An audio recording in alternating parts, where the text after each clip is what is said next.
Hare Krishna. Hey, Hari Krishna Prabhu, nice to hear your voice. My basis is Please accept mine, Glows to Srila Prabhupada. Jai. So, did you observe the Balaram's appearance day today, or you did that yesterday, or you're doing today? It's today here. Okay. Yeah, we've observed that festival today, and our day's nearly over, and you're just beginning, I think. Yeah, we will have in the afternoon. We will have program.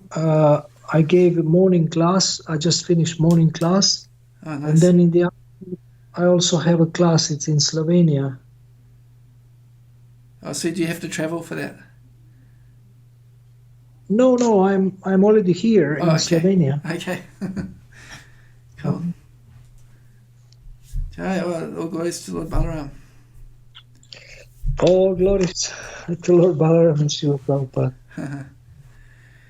Yeah, may he give us spiritual strength to advance in our Krishna consciousness. Yes. And actually, it was interesting. I think in the pastimes of Lord Krishna and Lord Balaram, they both killed demons. But from what I understand, um, the demons that were killed by Balaram represent the kind of anatas that we can overcome ourselves, and the demons that Krishna killed. Um, I forget exactly. Have you heard something along those lines? Like, there's certain anatas that we have to kind of conquer on our own, but there's others that Krishna helps us to overcome, or something like that. No, It's a vague memory. I might have got it wrong, but you know how they talk about the different demons that were killed in Krishna's pastimes. They all represent like different anatas and things like that. And oh yes. there was some distinction between the demons that Balaram killed and the ones that Krishna killed, but I can't remember exactly what it was. Anyway, I haven't heard about it. I haven't heard. Uh, yeah, I'll have to look it up again. uh-huh. Anyway, no, but the reason I was thinking of that is because you're a coach, and a lot of times there's certain things that we can fix on our own, but many times we can't fix things on our own. We need to get help to be able to,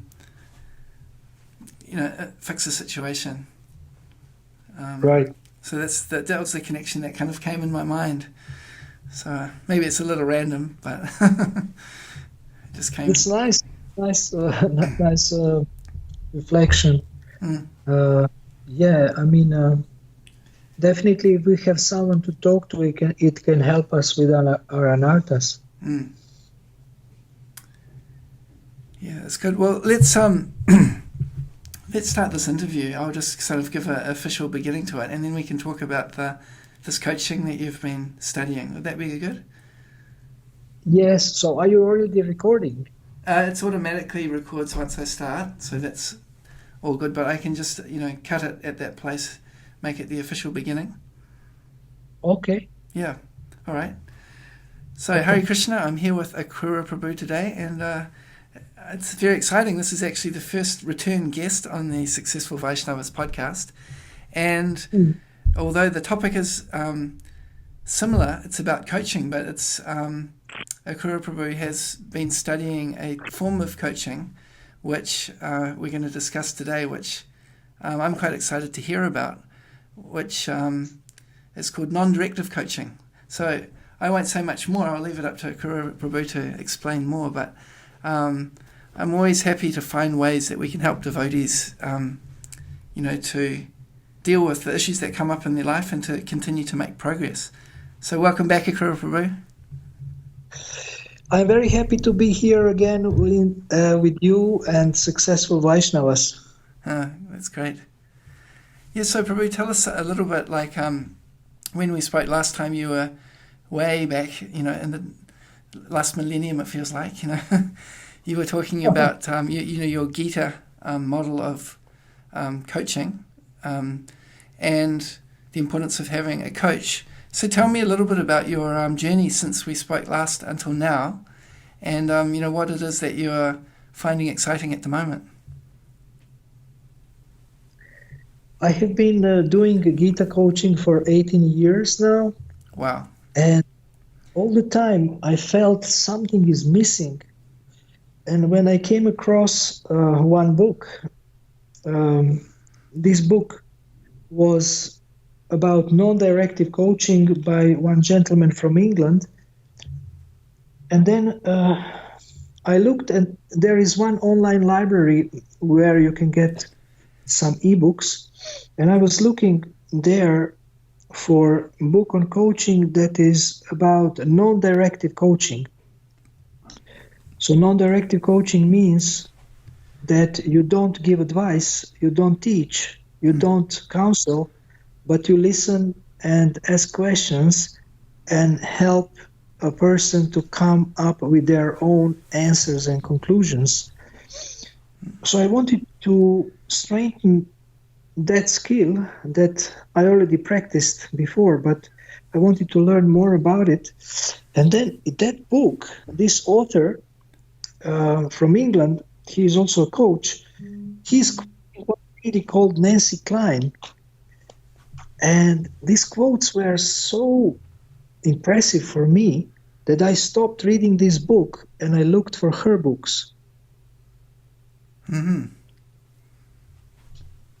So I found her books, and the book is called Time to Think.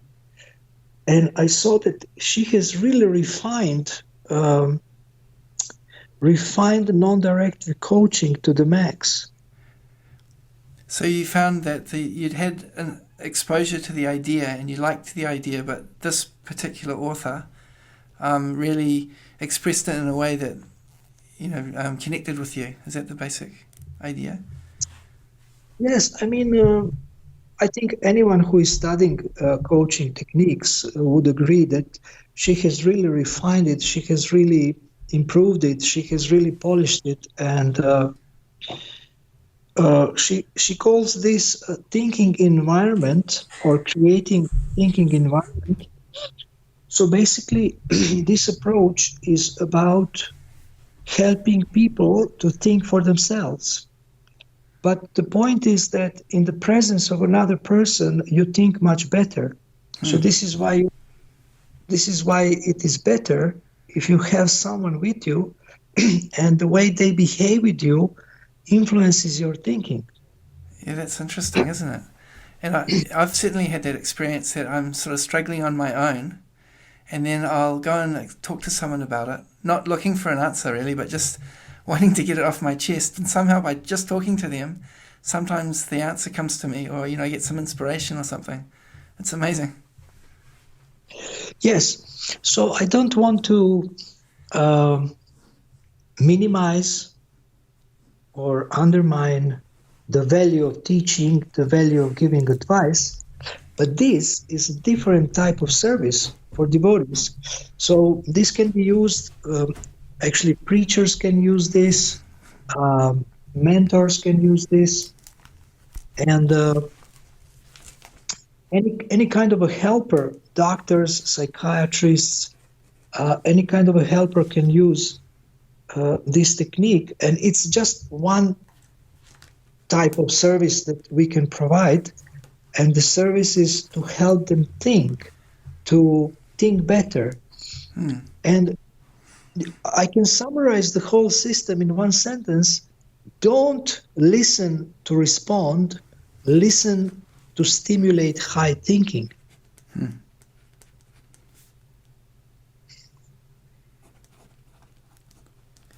Interesting. So tell us a bit more about that high thinking. What does that mean exactly? High thinking means higher quality thinking, and high thinking could be spiritual thinking, could be thinking in the mode of goodness, something like that. But I mean, for different people, it may be like better quality thinking, maybe different things. But for devotees, it's definitely more spiritual, more Krishna conscious thinking. This is intriguing. So, on the one hand, I can see that this type of coaching is, the idea of non-directive coaching is to get the other person to sort of come up with their own solutions. But from what you're saying now, it sounds like the coach has quite an important role in guiding the person in the way they think. Would that be a correct thing to say? Like you're saying that you want to provoke higher thinking, so it's like the way that you respond to them is, encouraging them to think in a certain way, or how does that part work? It's yes, it is encouraging people to think, but to have a better quality thinking, to think for themselves, to think independently. Srila Prabhupada speaks in a letter to Karandar in 72 about independent thinking, and I think this approach of coaching can help with that. And independent thinking doesn't mean becoming independent of our philosophy of Krishna consciousness, of our books, of our authorities, of our structure, but it means thinking intelligently for yourself, how you can serve better, how you can help others to serve better, and to be able to come to conclusions that will help you and help others also. Right. Okay. So I'm just thinking of an example, or just trying to clarify this. So when I think of higher thinking, I'll think of an example there. Someone might come, and they might be very much in a blaming mood, or an irresponsible mood, where they say, "Oh, this happened to me, and that happened to me, and I'm really angry at that person that they did this thing to me." As an example. And from my way of thinking, a higher level of thinking would be, okay, so this situation has happened. Now let me see what would be the best thing that I can do in this situation to make things better. Would that be an example of kind of lower thinking and higher thinking? Well, actually, with this approach, you're not, you're hoping that people will come up with the higher thinking, but the beginning sessions are just to help them think more deeply. Okay. And to give them a space to think, because usually they don't have time to think. They don't have peace. So you provide peace, peaceful place. You provide attention, which is very important.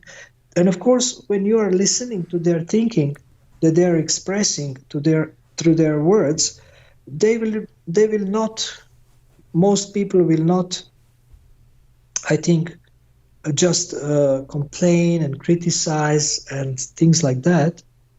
So before the session, one explains the structure of the session, the purpose, and then you can have a session that can be very helpful. And of course, you want them to have better thinking, and better thinking doesn't mean complaining, more criticizing, and more blaming. Right, so it sounds like a couple of things. One is that the, like for the coach, when you're starting to talk to someone, it's quite important to set the understanding about what you are trying to do in that session, so that they come into it with the right kind of mentality or the right expectation. Would that be one of the elements? Yes. In coaching, they call it sometimes contracting, to have a contract, to have an agreement prior to the session, that how the session would look like and how will a coach serve the client. So many people will expect advice, they will expect your input. And, many coaches do that, they have people with that. But this specific approach is for people who like to be listened attentively by someone, and who would like to hear a couple of questions that will stimulate their better thinking. So this whole system is about doing things as a coach or as a helper that will facilitate their better thinking. And we have 10 components of creating a thinking environment that actually help people to think better. And the session has a structure, which I can explain if you like. Okay, yeah, that would be good. And we can go through these 10 components of the thinking environment. And also we have 40 habits of a thinking coach. How many? 40. Wow, it's like the 64 processes of devotional service or something like. It's quite a lot. So you don't have to go all of them. I can select a couple of them. I have them in front of me. Right. But these are amazing. These are very common sense principles and ideas. And these are the things that actually can help devotees to think better in our presence. Okay, cool. That sounds great. So it's like a toolbox in a way, is it? You sort of have them in front of you, and you. I mean, you can explain a bit more, but I'm imagining that you have it with you, and you can look at that list as a guide, and you can see things that might be appropriate for the particular situation to help that particular person at that time. Yes, and anyone who wants the materials that I have, I will be very happy to send them. Okay. It's maybe about 150 megabytes of ebooks, articles, and manuals. And also there is a website called timetothink.com where you can find a lot of articles and also audio recordings like keynote addresses by this author and some shorter audios where she expresses her thinking about attention and about other principles that facilitate better thinking. So these things are available for all your listeners. That's great. And if they send me an email, then I will very gladly send them for free. Oh, that's awesome. And so what would be the best email address for them to contact you? My email address is gitaseva108@gmail.com. Okay, great. And I'll also put a link, and I'll put your contact details in the show notes for this episode so that if someone wants to look it up later, they can find it easily. Right. Also, I'm available on Facebook as Gita Seva. It's 2 words, GITASEVA, 2 words, Gita Seva. So they can also find me on Facebook and send me a message in the inbox. Yep. Like that. Okay, great. So if you like, now we can go through these 10 components. Okay, great. That sounds exciting. I'm quite intrigued by this whole approach, as you can tell by my questions. It's something new for me, so I'm keen to find out how it works. Before I start explaining, I want to say that I felt when I encountered this, that this is something I was looking for many years, and this is something that was missing in my coaching. And maybe it will sound funny, and maybe even some of devotees I assisted will not agree, but the 2 main things why I am impressed by this are that I can learn how to listen more attentively to devotees, and I'm learning how to respect each person much more than I have been doing so far. Wow, that's a pretty powerful thing to say. It's a very respectful approach. I mean, it's almost, treating them as a soul or seeing them as a soul. So before I start, I want to mention a couple of more things. For example, this lady says that imagine if everybody's mind is a gold mine. Okay. So usually when we think about our mind or other people's mind, we think it's full of junk.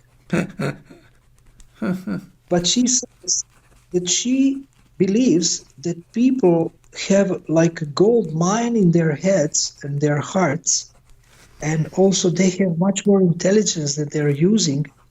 And so how can you listen attentively? How can you actually push yourself to listen attentively even if you are not particularly interested? You become interested, very interested in what they will say next. And this goes in harmony with what we have been listening for years from success teachers, that people have great potential. So now this is a very practical way to see people as having great potential, that you are waiting that they express this potential through their words by believing that they have gold within them. Well, that's really beautiful, and I can see that this is so crucial, this sort of mindset. As a coach, going in with that mindset makes such a difference. If you contrast it with this person has problems and we've got to fix them, it's quite a different mindset. That it's like this person, and this is our philosophy, right? That the soul is perfect and the soul is pure, and we just need to fan the spark, so to speak. It's looking for the nectar in the dirty place, even it's a really positive approach. I love it. Right. Satchitananda means eternal, full of knowledge and full of bliss. So the soul is described as Chitananda, and Chit aspect is actually that the soul is full of knowledge or full of intelligence. Yeah, that's true. Yeah. Awesome. So now, as a coach who has been coaching people and giving advice and tools and suggestions for 18 years, when I listen to people, I have like an irresistible tendency to say something.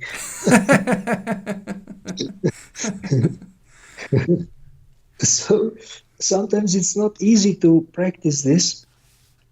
And sometimes coaches, when they listen to this lady, they say, so will we ever be able to say anything?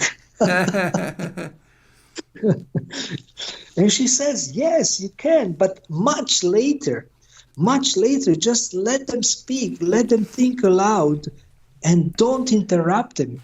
So one of the top principles of this approach is never interrupt anyone, never finish their sentences. Just be comfortable with silence. You don't want to damage their thinking by jumping in with your great wisdom and great ideas and tools. This is a different type of service. So I was telling Govindananda Prabhu from Zagreb, he is also a mentor and he is also expert in communication. And he told me, he says, oh, this is like remove yourself so others can shine. So I said, yes. Actually, she says, who is the star in your session? Is it you or your client? Yeah. So we want that the client becomes the star in our session. And he also gave, Govindananda Prabhu gave another example. He says, when the eggshell is broken from the outside, it kills. And when the eggshell is broken from the inside, it develops, it grows, it gives life. Wow, that's awesome. These sayings are gold. So now, our attention actually can stimulate better thinking, and in this sense, we are a catalyst of a better thinking. So people who expect advice from you, you have been helping people with your advice for so many years, so you can ask them how long you can think and speak productively and constructively without my help. And then how long after this you can think and speak and I will listen to you. And how long after this? So in this way you help people to stretch their mind, to stretch their intelligence, to stretch their thinking. And so this lady is coming from a Quaker. Have you heard of Quakers? Yeah, it's a Christian religious group or something. I don't know much about it, but I think that they're quite, but they're based on simple living. It's one of their principles, so as far as I know. she's coming from that tradition. She doesn't speak about this at all. She doesn't speak about religion, but they have a couple of interesting aspects of their culture. And one of them is that I listen to you attentively so you can hear God. Wow. That's cool. I like that. Right. So basically, for us, this thinking environment is to help people to hear the super soul in their heart. Brilliant. Yeah. What are the benefits of this? Better empowerment, better releasing of potential, better clarity. You help them to take responsibility for their conclusions and their decisions instead of you taking responsibility by giving them advice. Higher creativity, and there is many other benefits. So, of course, there is a statement by Srila Prabhupada in the third canto purport, chapter 24, verse 35. Hearing is more important than thinking. So if we want to improve the quality of our thinking, and our thinking, we can say, is a thinking of Kali Yuga people, we need to hear from the Acharyas, and we want to refine, improve, polish our thinking, make it more spiritual. And this also can be a topic in a session of a discussion. So I will describe now how the session starts. Just before you do, could you just repeat again, what was that quote that you said from the third canto that Prabhupada said? Hearing is more important than thinking. Okay. Especially in Kali Yuga. Okay. Interesting. Yeah. So our thinking is so damaged in Kali Yuga, so we need to learn from the Acharyas how to think. Wow. Okay, thanks. Yeah, so please continue. Right. So now I will describe how the session looks like, and in the seminars I will have later today one seminar here for mentors. We have demonstrations, and of course I write down the structure so when they practice they can see on the flip chart. They can see so that they don't miss any part of the session. But it starts by coach asking, what would you like to think about and what are your thoughts? Okay. And then the person is speaking, and then after some time they say, well, that's it. And then you ask them, is there anything more you think, feel, or would like to say or want to say? And then they might say yes or no. If they say no, then the session can end there. But if they say yes, then they continue speaking. And then when they finish this one, or maybe one more, you can ask once again. You can ask this question, what more do you think, feel, or want to say? Is there anything more you think, feel, or want to say? And when they say, no, that's it, and there is still some time left in the session, then you can ask them, so what would you like to accomplish by the end of the session? And then they might say that, well, I would like to have a clear plan how to improve my japa. Okay. And then sometimes they would start to speak that, well, I have been having difficulties with my japa. I tried to improve my japa. It didn't work. And then now one of the important tools for this approach comes into the scene. This is called incisive questions. So is this the second step in the process? Or, you mentioned there was 10 steps in the process, so I'm just trying to... No, I'm just giving a structure of the session. Just the overview of how it goes. Okay.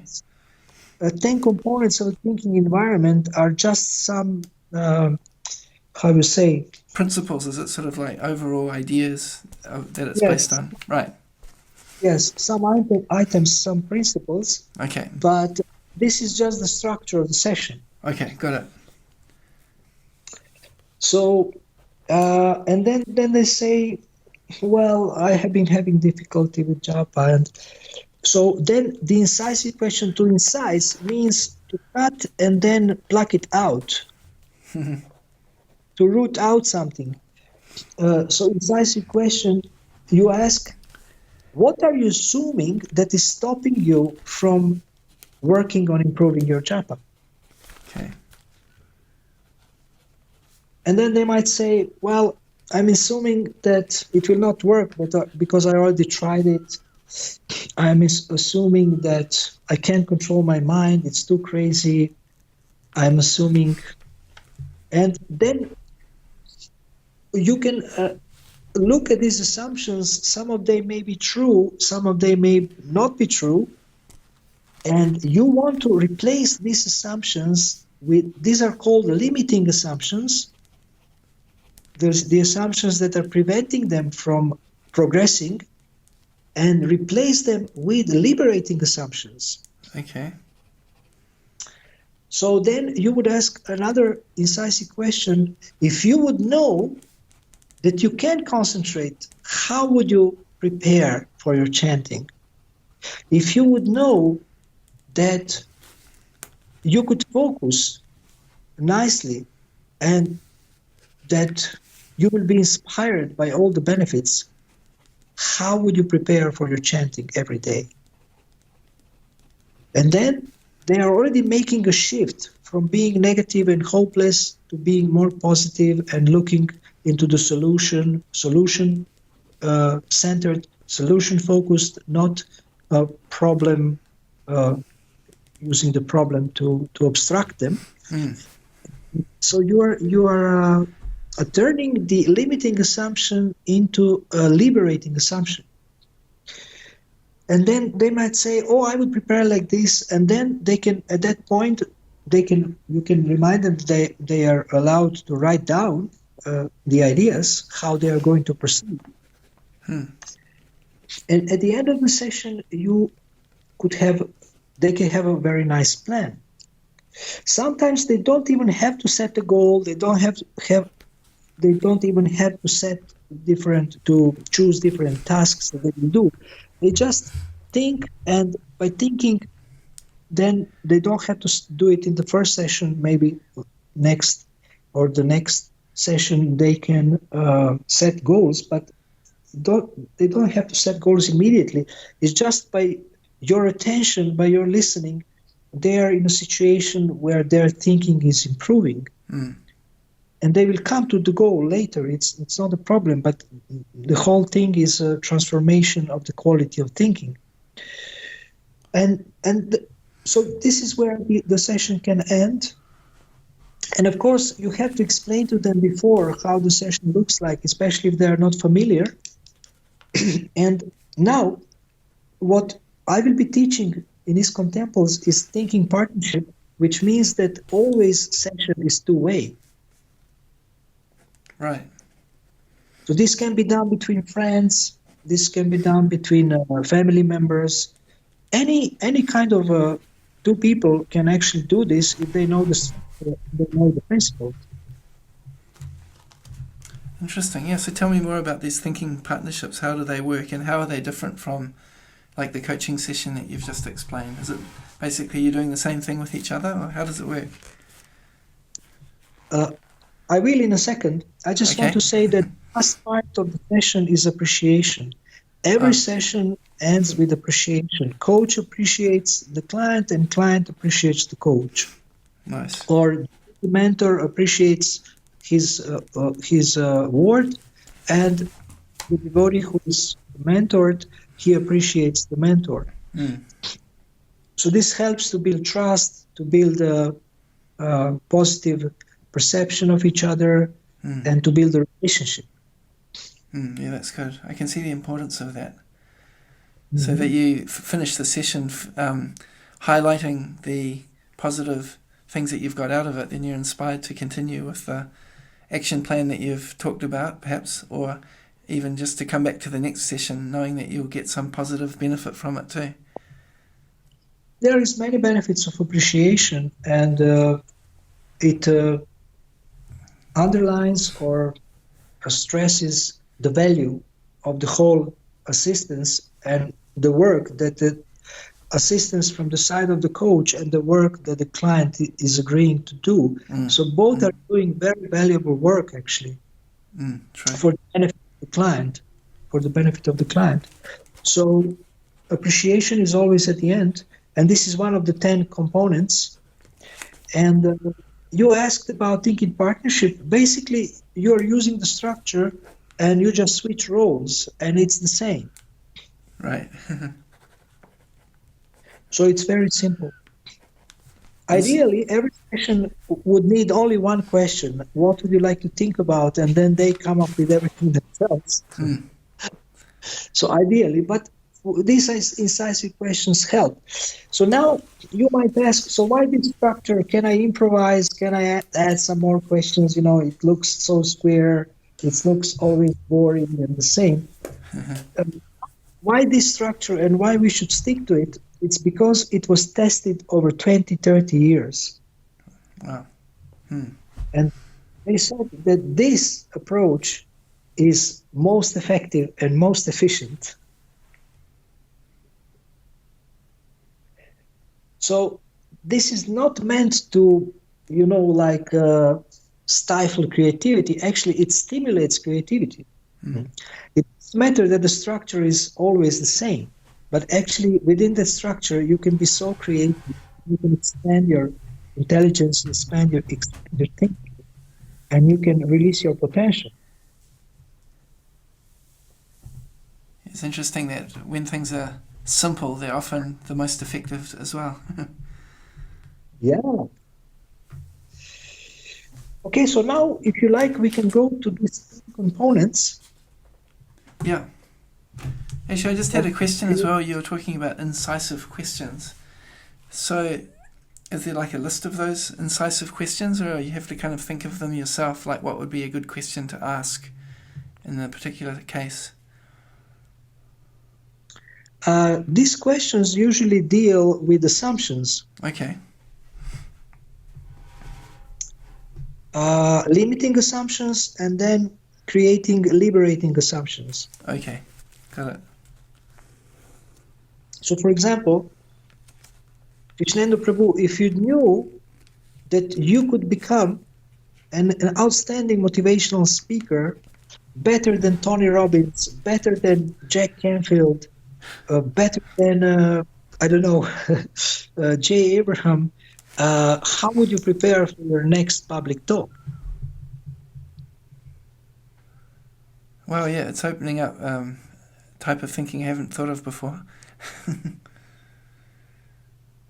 It's opening something, definitely. I experienced sessions from experts. I attended a 3-day training course, which was £1,000 actually worth.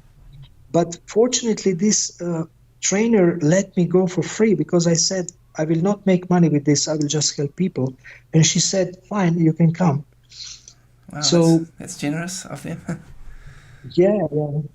And so the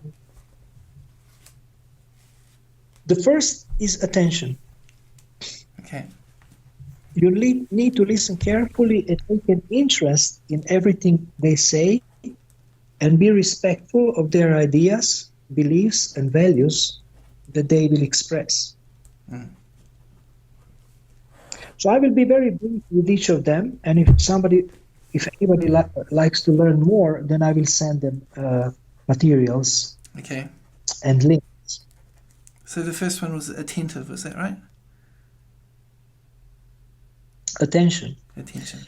So clients complain that most coaches are very busy and they are very impatient when they're talking, just waiting to speak.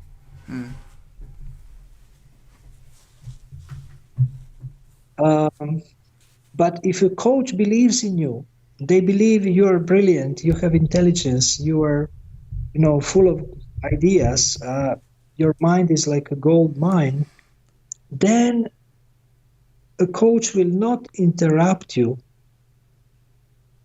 He will just wait for you to come up with something wonderful. Another another component is incisive questions that we just spoke about. So these questions evoke awareness, and the goal of the incisive question is to challenge or shake the entrenched patterns of thinking that create limitations. So basically, we address different assumptions that are limiting us. And then with these questions, we try to create liberating assumptions. The next one is equality. Speaker and listener deserve equal respect, attention, and time. And you and I, as thinkers, are equal. I believe you can come up with great ideas, even better than mine. So this is my commitment. Yeah. I regard you as my equal as a thinker, even if I'm in a hierarchy, if I'm senior, and so on. But if I see you as an equal, as a thinker, then it will be easier for you to think better. Than if I feel I'm better than you. Now, this is very subtle, but I mean, everybody can feel it when somebody comes who has huge knowledge and then, look at you and they maybe think what this person has to say that I don't know. So this type of thinking, this arrogant approach, but you want to liberate thinking, you want to facilitate better thinking. The next one is appreciation. We already explained something about this. And now what is recommended is that for every criticism, you give 5 praises. Oh, yeah, wow. I mean, this is just in life. This whole system is actually how to live a life, how to live a high-quality life, how to communicate. True. It's not just in a coaching session, it's a general principle of life, yeah. It doesn't criticize at all, but this is like an instruction for life. Like if you want to rebuke your child or correct your child, you have to give 5 praises, either after this or before this, you correct or criticize. Yeah, well, that would make a big difference. So appreciation comes at the end of the session between the client and the coach, and it's always two-way. Yeah. If I'm critical, if I bully you or ignore you, then it will stifle your thinking. Yeah.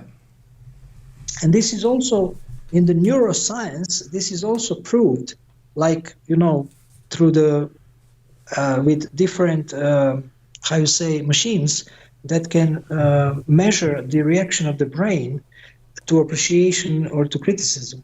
So this is also scientifically proven. Then the next one is ease. Ease means that there is no rush. We have 1 hour, but there is no rush. I will not interrupt you. I will not rush you. You can relax. You can think. Silence is okay. And just the coach is very relaxed.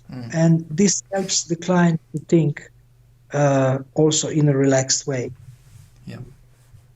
No urgency. Urgency is a destructive force for better thinking. Yeah. Encouragement is the next one. So encouragement promotes this collaborative mindset.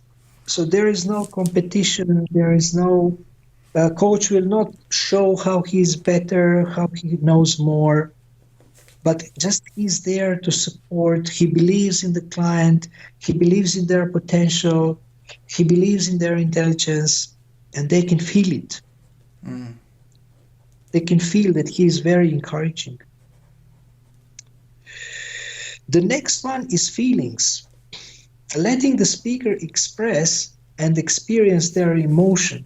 It can be released from their grip. So to cry is okay. Sometimes they say crying can make you smarter. And I have seen,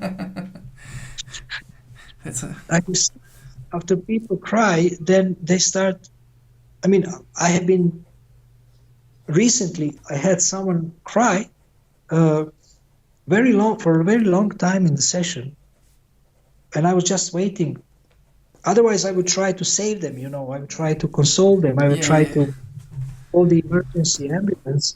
But I was just waiting because I learned that I should just wait. And then they started to speak in an amazing way, more clear, more intelligent, more spiritual. And I saw how letting people express their feelings can make them think better. Yeah, that's powerful. The next one is information. Sometimes the client expresses some conceptions and some descriptions of reality that are actually not true. So also a coach can help with some information to clarify certain things and to remove certain perceptions and ideas which will stifle their thinking. So this doesn't mean to teach. Sometimes people listen, and when you ask them, like we say that don't speak until you are asked. And then people think, yes, but when I'm asked, I'm really going to speak, forever. So don't take advantage of the opportunity that someone gives you to speak, because you can just give some brief information about something so that actually they can think better. Right. So again, your service to them is not to teach in this environment, but to facilitate their thinking. Place. Place means that it should be quiet. We should stop all the laptops, mobile phones, all the gadgets. Just turn off everything. Don't allow anybody to interrupt. And also place refers to their own body and your body, coach's body, that you should not be in pain.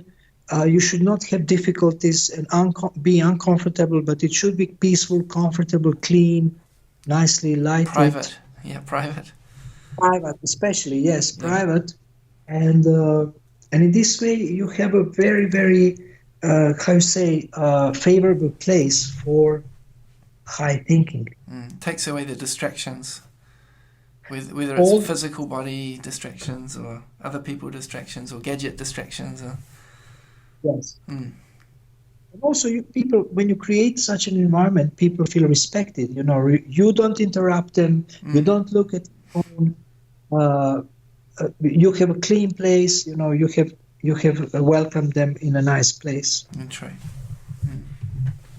The last one is diversity. Diversity.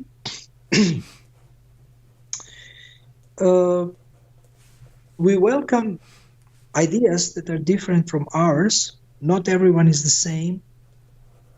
It doesn't mean that all my ideas are better than yours. This is also very important in meetings. They also teach how to run meetings based on this principle. So differences create opportunities and diversity adds value. So this is the overview of the 10 components, and more can be learned from her books, which are called Time to Think. The second book is called More Time to Think, and the third, Living with the Time to Think. And she is now working on her new book, which I don't know how it will be called, but I guess there will be words Time to Think in the title. But I can't guarantee. So this is the overview, and what is the purpose of all this? The purpose is to create environment for higher quality thinking. Mm-hmm. And they consider this to be actually a way of living, a way of being. This is not just a coaching technique. It's not a set of techniques. It's just a way of communicating with people living in this world. Mm.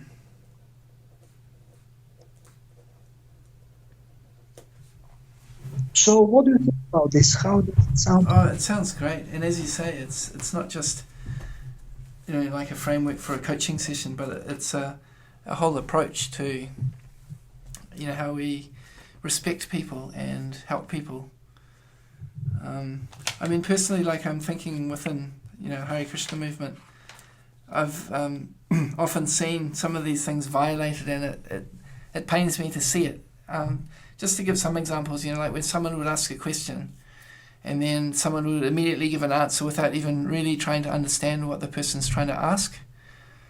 And they're just trying to kind of like, okay, that was that question, next question, So a lot of these principles I can see that, I'm contrasting it from a negative point of view, but I can see that if the person had that idea of ease, that we're not in a rush. I'm willing to take the time to understand, what you're trying to work out, and also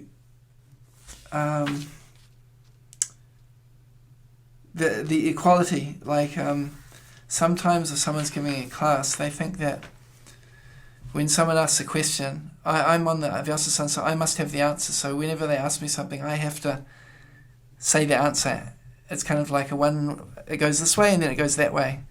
Whereas a lot of times, someone asks a question, it may not necessarily be that there's one answer. It may be something to think about or something to discuss, rather than that there's always such a straightforward answer. And so encouraging devotees to think in this way, actually encouraging devotees to think, rather than to just sort of give shallow answers to things, or to think in a very kind of dogmatic way. I think that this framework is really powerful in many ways. It helps, individuals that are trying to work through how to understand something, but just as a society, just to build the relationships with each other. Following these principles will really help people get much more connected with each other. So those are two really powerful benefits that I can see from this process that you've described. And even I can see that this would be really helpful in a marriage. I'm looking at some of these things and thinking, I can improve in that area, and actually practically all of them. As you say, they're quite universal ideas that we can apply in so many different situations. Yes, exactly.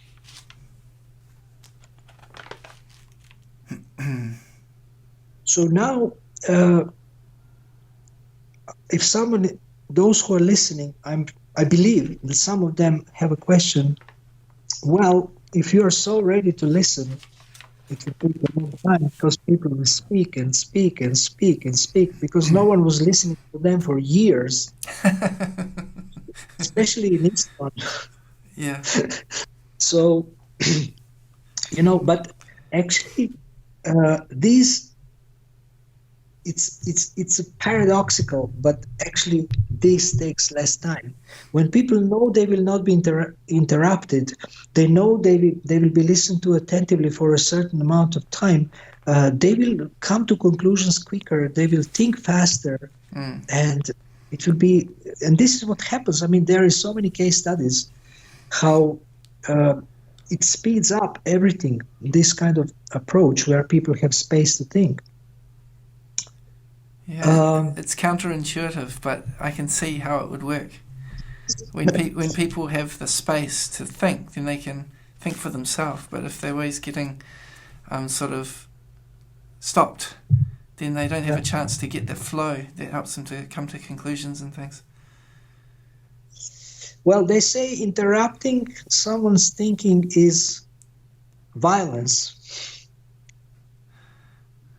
It's violence. It's aggressive. So, as I was listening to you, I was trying not to interrupt you, but at one point I was thinking, maybe you're not sure if I'm here. So I said yes, and I interrupted you a little bit, very little. Right. Yeah, actually, when you mentioned that, I wanted to say something, but then I felt I didn't. Better not. You see, you have this experience how obstructive it is. And if we were face to face, I wouldn't say yes. I would just look at you. Right, just nod or just give eye contact or something like that. Yeah. Show you Right, that you're right. attentive. Yeah. So eye contact is important in the session very much, but if you cannot have eye contact like now we don't have, then you can say something, but wait until the person stops. So I'm still, I still have a disease of interrupting, of jumping in, and I'm trying to get rid of this. And I would like to now, before we move to our 40 habits of a thinking coach, I would like to share one experience when, for the first time, when I decided that in this session, I'm not going to give advice. So now, every preacher has a little syndrome of being a savior.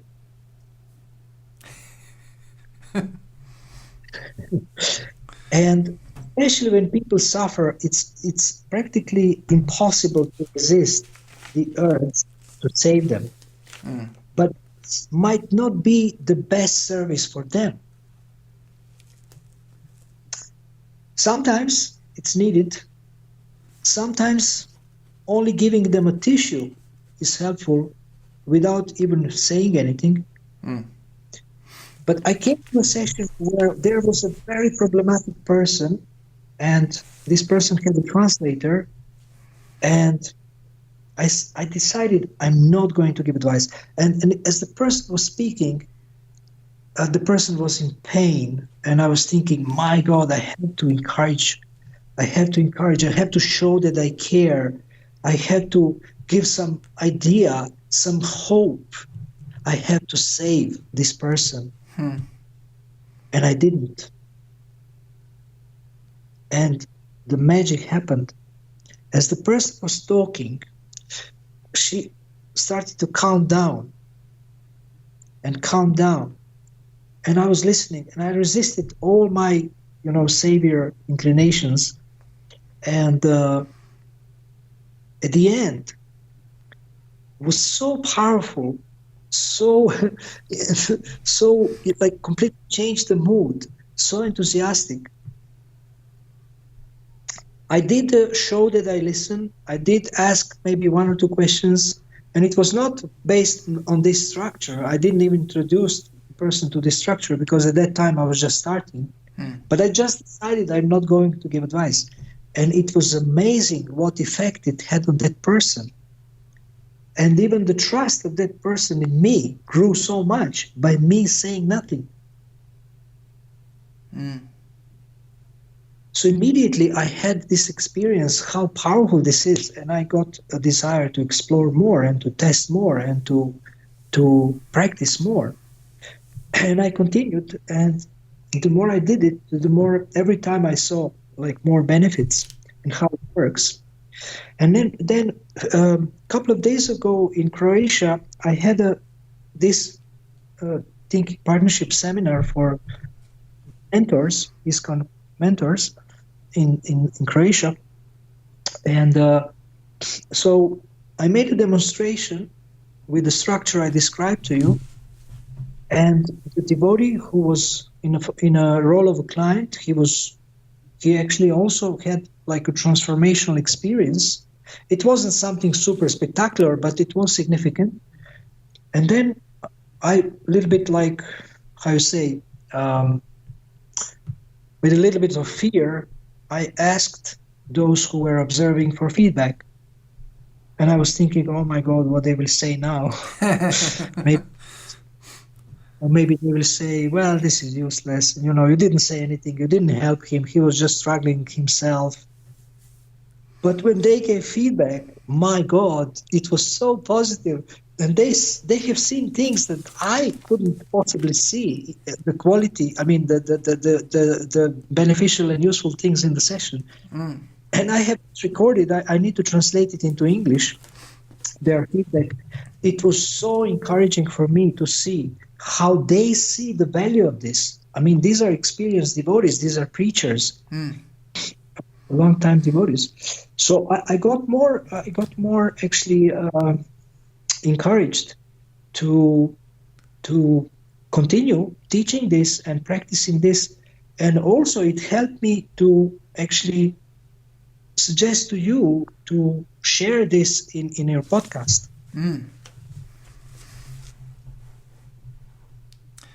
Yeah, I remember when you got in touch with me, you were quite excited about the feedback that you got. You're like, wow, I was amazed. Like, the feedback they gave me was even better than I forget exactly how you put it, but you were surprised how positive the feedback was for it. Right. If you don't mind, we can move on to our 40 habits. Yeah, sure. If you think it's getting too long, we can actually when I start reading these habits, then we don't have to go through all of them, and they are available for those who want to learn about them. Okay. But what I suggest we do is, as I'm reading, if you find any of them particularly interesting, then please, you can ask me, I can explain, or you can comment, you can explain how do you see it. In this way, we can be more interactive. But I just want to read one by one, and whenever something of interest pops out for you, then you please interrupt me. Okay. I was also thinking perhaps what we could do is we could make it into like a follow-up episode. So we'll continue the recording, but I'll release it separately. So there can be 2 episodes. The first one we gave the overall principles. In the second episode, it can be going deeper and discussing the 40... what do you call it? 40 habits. The 40 habits. Right. 40 habits of thinking. Yeah. So I think, we can continue on, because I think that it would stand as an episode in its own, as a follow-up to the previous one. So what do you think of that idea? Okay, so that would be a part 2. Yeah.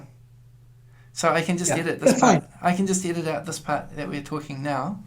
And okay, should we just do a little ending and a new introduction, and then we can continue with the 40 habits? Would that be okay? Yes. Okay. So thank you, Akura Prabhu. That was wonderful. You've given us this, I forget what you call it, the 10 principles of... 10 components of a thinking environment. Right. Yeah, that's great. And you've given us also the structure of a session that you can do as a coach or with your thinking partner.